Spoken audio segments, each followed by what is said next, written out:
안녕하세요. 부자 로그입니다. 여러분의 부의 여정을 함께합니다. 요즘 세상 돌아가는 걸 보면 참 불안하죠. IMF는 전 세계에 경고장을 날리고 금값은 천정부지로 치솟고 있고 시장은 정말 한 치 앞도 보이지 않는 짙은 안개 속에 있는 것 같습니다. 모두가 이렇게 두려움에 떨고 있는데 근데 이상하지 않아요? 왜 어떤 사람들은 오히려 이 상황을 기다렸다는 듯이 너무나 태연할까요? 오늘은 바로 그들, 소위 부자들이라고 불리는 사람들이 위기를 어떻게 기회로 바꾸는지 그들의 생각과 행동 방식을 2025년 10월 바로 지금 이 시점에 맞춰서 속 시원하게 파헤쳐보겠습니다. 와, 시작부터 정말 뼈를 때리는 말이네요. IMF 총재가 한 이 말이요. 그냥 겁주려고 하는 소리가 아닙니다. 지금 우리가 겪고 있는 이 경제 상황의 본질을 정확히 꿰뚫고 있는 거죠. 이 불확실한 상황이 잠깐 겪고 지나갈 소나기 같은 게 아니라는 거예요. 아예 이게 뉴 노멀이다. 앞으로는 계속 이런 세상에서 살아야 한다. 거의 선언을 해버린 겁니다.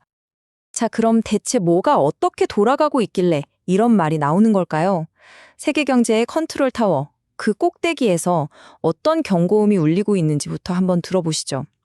이건 뭐 제 개인적인 추측이 아니라요. 진짜 세계 최고 금융기관들이 공식적으로 보내는 경고 신호입니다. 네, 바로 IMF랑 영국 중앙은행입니다. 이 두 거대 기관에서 똑같은 말을 하고 있어요. 급격한 시장 조정이 올 수 있다고요. 이건 그냥 흘려들을 소음이 아니에요. 우리가 반드시 귀 기울여야 하는 아주 명확한 신호라는 거죠. 그럼 이 똑똑한 사람들이 도대체 뭘 보고 이렇게 긴장하고 있는 걸까요? 그들이 보고 있는 건 바로 이런 것들입니다. 첫째, 너도 나도 열광하는 AI 주식, 이거 너무 오른 거 아니냐는 우려. 둘째, 불안한 돈들이 전부 안전자산인 금으로 몰려들고 있는 현상. 셋째, 미국의 관세 폭탄이 이제 본격적으로 세계 경제에 상처를 입히기 시작했다는 점. 그리고 마지막으로 투자자들의 마음이 한순간에 얼어붙을 수 있다는 그 불안감. 이 모든 걱정의 한가운데 바로 그 중심에는 AI 버블이 떡하니 자리 잡고 있는 겁니다. 자, 그럼 이 막연한 불안감이라는 녀석 한번 제대로 해부해 볼죠. 도대체 뭐가 문제인지 정책 결정자들이 밤잠 설치게 만드는 핵심 위험 요인 세 가지가 뭔지 구체적으로 들여다보겠습니다. IMF 보고서가 지목한 시한폭탄은 딱 세 가지입니다. 첫 번째는 계속 말씀드린 AI 버블이고요. 두 번째는 각국 정부들이 빚을 너무 많이 내서 국채 시장이 언제 터질지 모른다는 겁니다. 근데 진짜 무서운 건 어쩌면 가장 위험할 수 있는 건 바로 세 번째 3호 신용, 다른 말로는 그림자 금융이라고도 하죠. 지금부터 여기에 한번 집중해 볼게요. 3호 신용, 말이 되게 어렵죠? 그냥 쉽게 말해서 은행 말고 다른 데서 돈 빌려주는 거라고 생각하시면 돼요. 뭐 투자펀드 같은 곳들이요. 근데 문제가 뭐냐면 이런 것들은 은행처럼 정부의 빡빡한 감시를 받지 않거든요. 그래서 이 안에 얼마나 많은 위험이 숨어 있는지 아무도 정확히 모른다는 게 가장 큰 문제입니다. 그리고 이 숫자를 한번 보세요. 4조 5천억 달러. 이게 뭘 의미할까요? 바로 우리가 아는 그 안전한 은행들이랑 저 정체 모를 그림자 금융이 보이지 않는 끈으로 아주 깊숙이 얽혀 있다는 뜻이에요. 그러니까 저쪽 그림자에서 문제가 뻥 터지면 그 충격이 곧바로 은행 시스템 전체로 번져서 우리 모두를 위험에 빠뜨릴 수 있다는 거죠. JP모건 회장이 한 이 말이요. 정말 소름 돋지 않나요?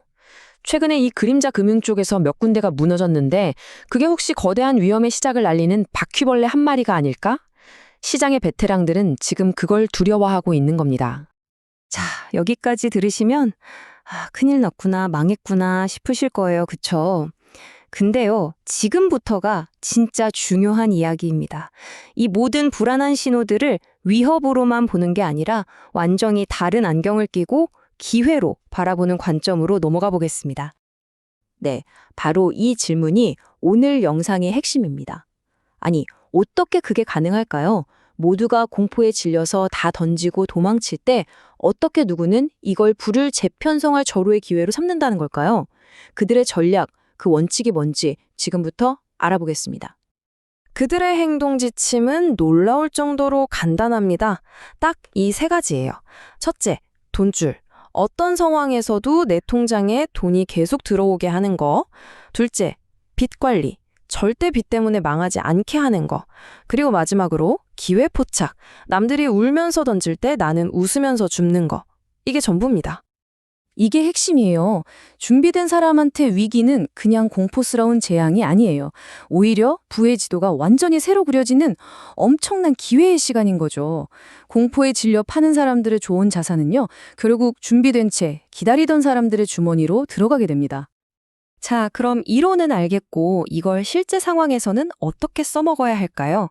앞으로 벌어질 수 있는 두 가지 시나리오를 가정해서 각각 어떻게 대응해야 하는지 구체적인 행동 지침을 살펴보겠습니다.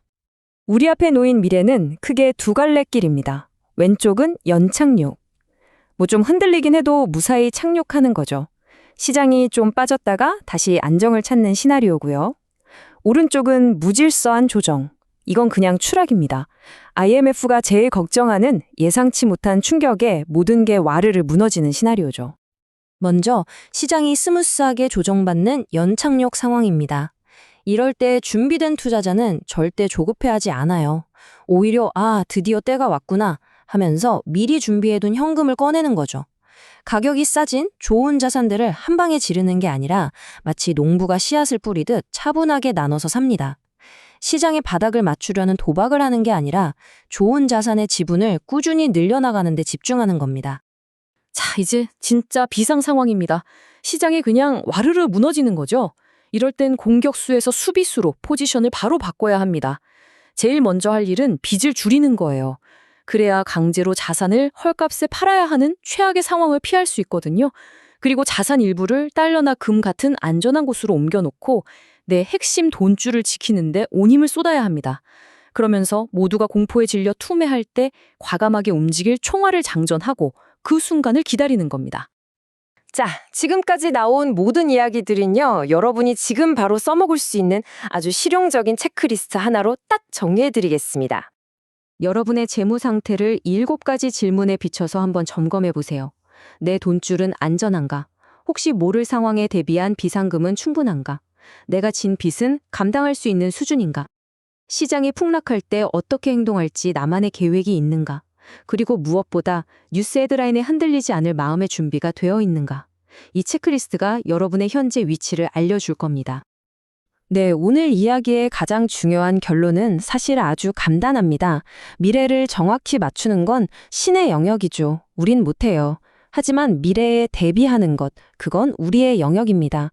위기 속에서 승자와 패자를 가르는 건 예측 능력이 아니라 얼마나 철저하게 준비했느냐, 바로 그 차이입니다. 마지막으로 이 질문 하나만 스스로에게 던져보시기 바랍니다. 나의 투자는 시장 뉴스에 따라 일희일비하는 감정적인 반응에 가깝습니까? 아니면 어떤 상황이 와도 원칙대로 행동하는 훈련된 준비에 가깝습니까? 그 답에 여러분의 미래가 달려있을지도 모릅니다. 부자로그는 여러분의 부의 여정을 함께합니다. 구독과 좋아요, 알림 설정은 큰 힘이 됩니다.